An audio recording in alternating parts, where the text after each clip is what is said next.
K methods. Today we'll be discussing some strategies on like exponential equations, K methods. So let's get started. So how do you notice a K method? So I say when the other exponent is 2 times the other exponent. It may not make sense now, but then let's look at the examples. So here we see that, exponents are maybe, let me just, first of all, if I write 3, 3 is a base to the power something. That something is an exponent. So this is an exponent, this is a base. So when the other exponent is 2 times the other exponent. So here we have like x, we see only one exponent, then we come to the left hand side, we see 2x. So we realize that like 2x is 2 times x. Then it clicks, it says, oh, the other exponent is 2 times the other exponent. So another example is that like here when we have like 1 over 2x can be written as 1 over 2x. And we also have like x here. We know that x is 2 times 1 over 2x. It clicks again. The other exponent is 2 times the other exponent. So let's do an example here. This is a K method example.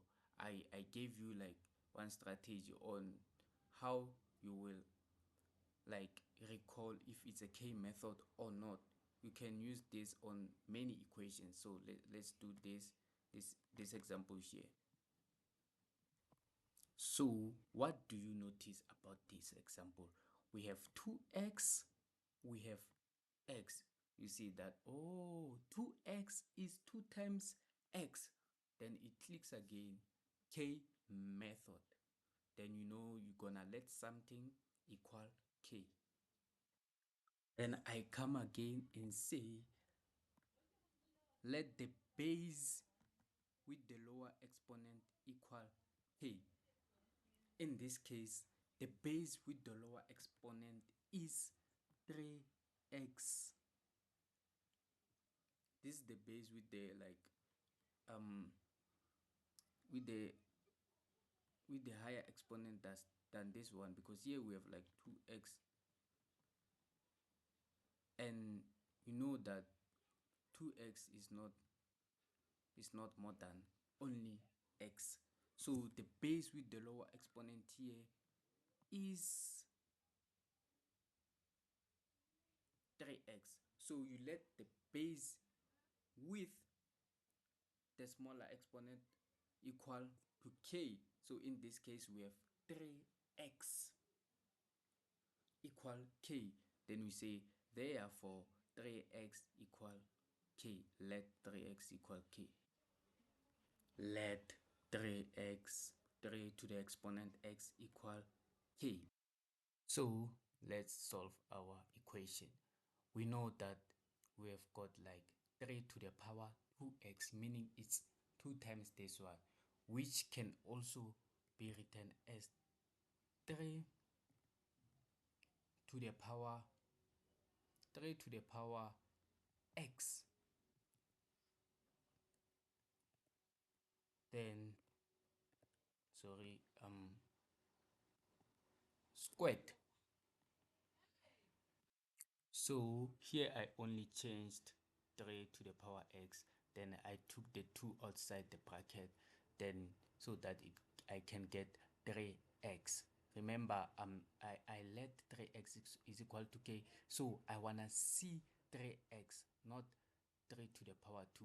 Hence I just like took the 2 outside the brackets. So next step, we know that like our 3x is equal to k. So we can substitute 3x with k everywhere where we see like 3 to the power x. Now I can say I see 3 to the power x, then I can substitute with k. Therefore we have k squared. K squared, let me write the whole equation once again. Um, Therefore, we get k squared plus 6. Remember, 3x is k, so it gives us 6k minus 27. Now we have to factorize. So we have like k squared plus 6k minus 27. Let's find our factors. So to find our factors, we need to look at the middle term. So our middle term is 6 and our last term, which is our constant. So to find our factors, we need to look at these two numbers. So we have 6. So first of all, we're dealing with 6. We want two numbers that when we add, they give us positive 6, because here it is positive 6.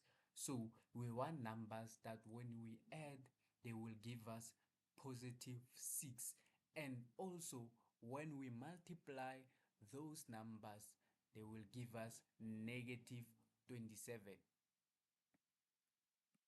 So what are those numbers? So if you take 9, you subtract 3, you get what? You get positive 6, right? And if you multiply 9 by negative 3, you get what? Negative 27. So these are the correct factors, 9 and 3.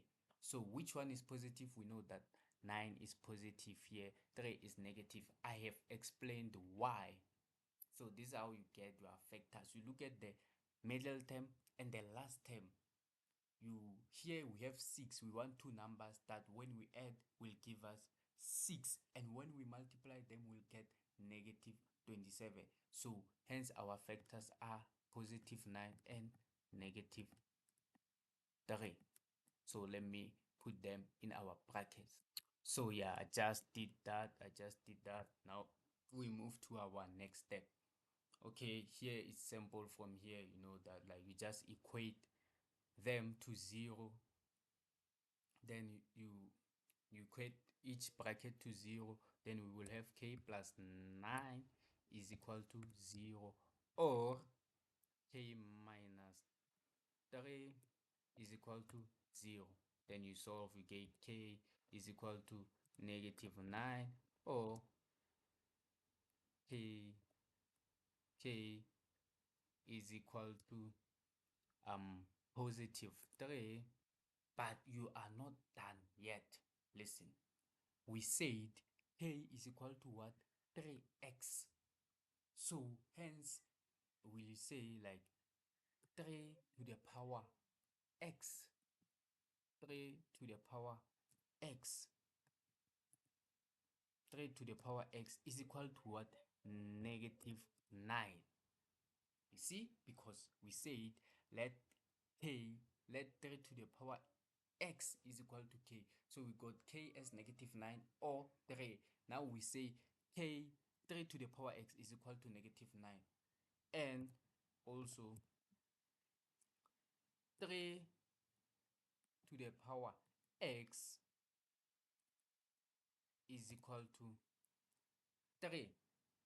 And remember, if there's nothing here on a base, there's nothing, that means there's invisible one here. So there's an invisible one here. Just put 1. So this is no solution. You can't solve this. You can't solve this. So hence you say no solution. You write it down. No solution. Therefore you can solve this. You know that when we have like equal bases on both sides, the left and the right hand side, you can just equate the exponent. So hence we're going to say x is equal to 1. So this gives us no solution.